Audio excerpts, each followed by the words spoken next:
Hello students and welcome again to the DT classes by St. Paul's. My name is Ravi Nanda and I am a social studies teacher, and today we are going to start our first chapter of first evaluation. Okay, and that is the fourth chapter of your book.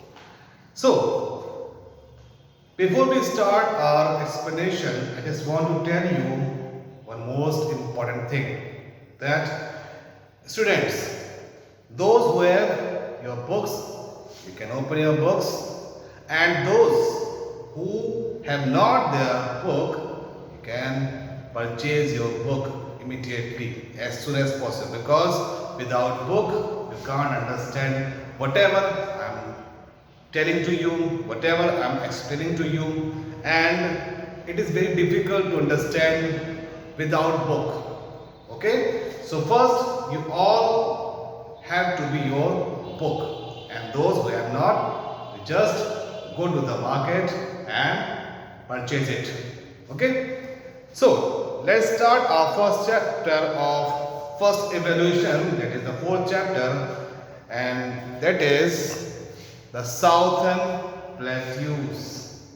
In this chapter, we will study about the plateaus. What are the plateaus?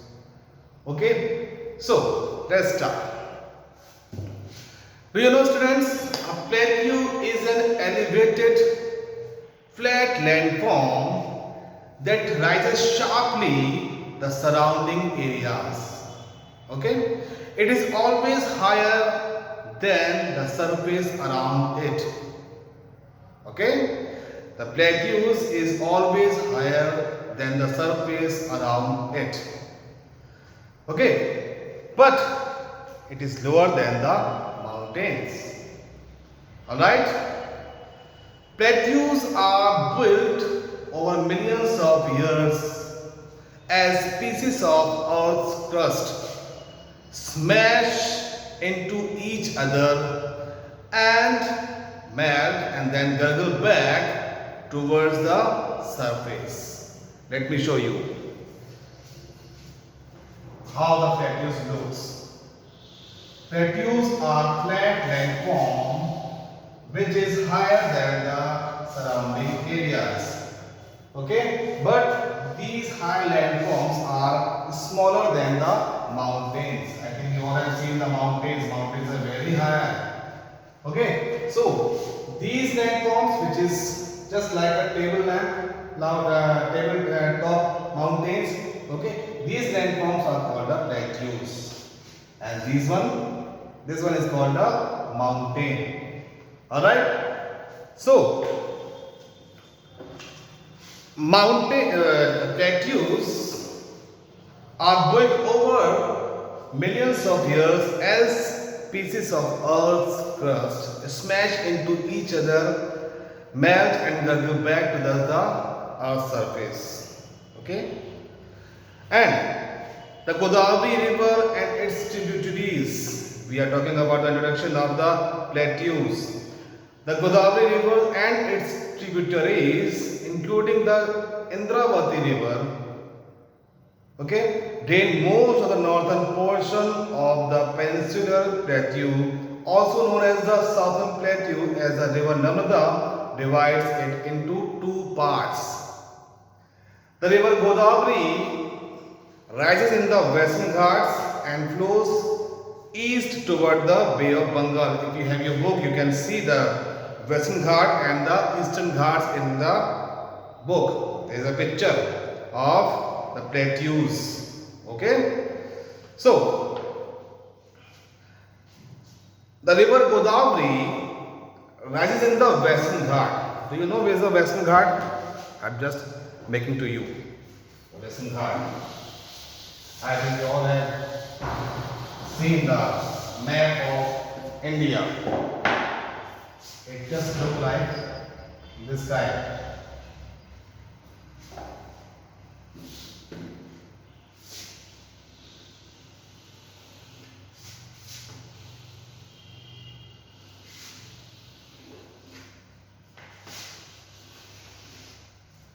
Okay, so This one is called the Western Ghats.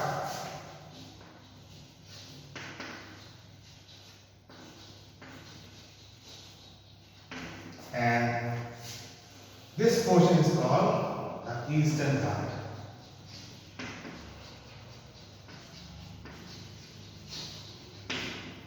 Okay? This one is called the Western Ghat and this one is called the Eastern Ghats. Okay? And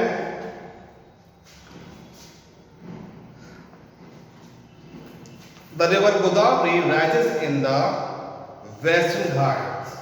The river Godavari rises in the Western Ghats. Okay? And flows east towards the Bay of Bengal. The river Godavari flows east towards the Bay of Bengal. It is the ocean. It is called the Bay of Bengal. The surface of southern plateau is rocky and uneven. The surface of southern plateau is rocky and uneven. Okay? The southern plateaus cover a large part of India. They stretch 1600 km from north to south. The plateaus stretch from Satluj range towards the south, and the distance covered by the plateaus about 1600 km from north to south. Okay, and about 1400 km from east to west. About 1400 km from east to west. East to west. It is covered about 1400 km area. Okay? Compared to the northern portion of the southern plateaus known as the Central Highland. This area is called the Central Highland because it is located in the center of the India. Okay, so this area is called a Central Highland. The southern part also known as the Deccan Plateau. The southern part, this one, is also known as the Deccan Plateau. Gradually rises higher going down south. Okay, when we just go to the down, we just go to the south, the plateaus higher, become higher. Okay, gradually rises higher.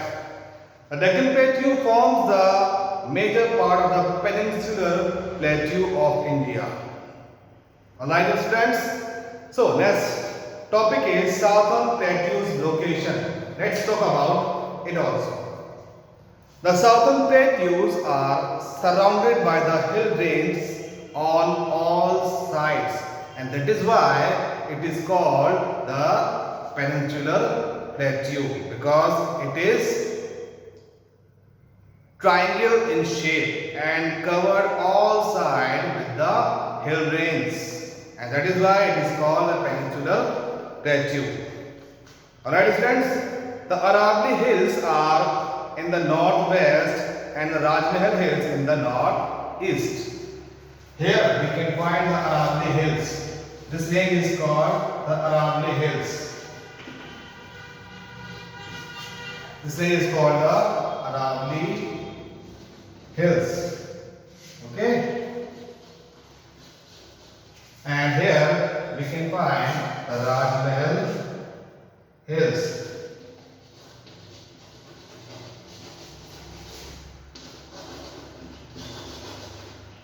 Alright friends, so Aravalli Hills are in the north and west side, and Rajmahal Hills are in the north to east sides, and the eastern Ghats and the western Ghats are toward the east and west respectively. So the Deccan Plateau is covered with the Aravalli Hills on the north, west, south side, and in the north of west south side, and the Rajmahal Hills from north to east side. Okay, and from the Satpura range to the toward the south side, it is covered by the western Ghats and the eastern Ghats. Alright friends, so the southern plateau are triangular in shape. The central highlands and the Deccan plateaus together form the southern plateau. Here, the central highlands, we can find the central highlands in these areas. So central highlands and the Deccan plateau together form the southern plateau. Alright students, now let's talk about the central highlands. The central highlands extend from the Narmada River to the northern plains. Aravali is the most important range of mountains of central highlands, which extend from Gujarat through Rajasthan to Delhi. I am just showing to you.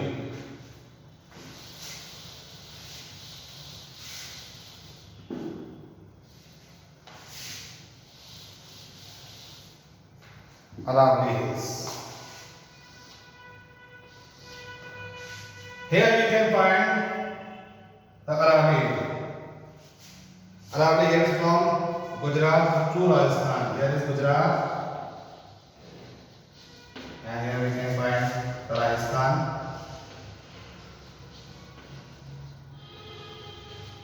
To Delhi. Okay, so Aravali Hills is the most important. This area is covered by the Aravali Hills. Okay, Aravali Hills. So Aravali Hills is the most important range of mountains of central highlands, which extend from the Gujarat through the Rajasthan to Delhi. The Malwa Plateau and the Chota Nagpur. Here is the Malwa Plateau. We can find. Okay? And here we can find the Chota Nagpur. Chota Nagpur Plateau. Okay? So, the Malwa Plateau is there and Chota Nagpur Plateau are parts of central highlands. River Betwa, Chambal, Ken are the important rivers of Malwa Plateau. While here we can find the river Betwa, river Chambal, Ken, okay, and rivers of Malwa Plateau. While Mahadev, Kemor and Mekar are the important hills of Chota Nagpur Plateau. Okay, so the Chota Nagpur Plateau includes the states of Jharkhand, Chhattisgarh and Odisha. The Chota Nagpur Plateau is rich in minerals, especially coal. The other minerals are iron, manganese, bauxite and mica. The main mining centers are Jharia, Girid, Bokaro and Raniganj. Children, keep it in your mind that plateaus are rich in minerals. That's why plateaus are very important for us, because most of the minerals we can get from the plateau areas, and plateaus are rocky. Okay, the surface of the plateau is rocky.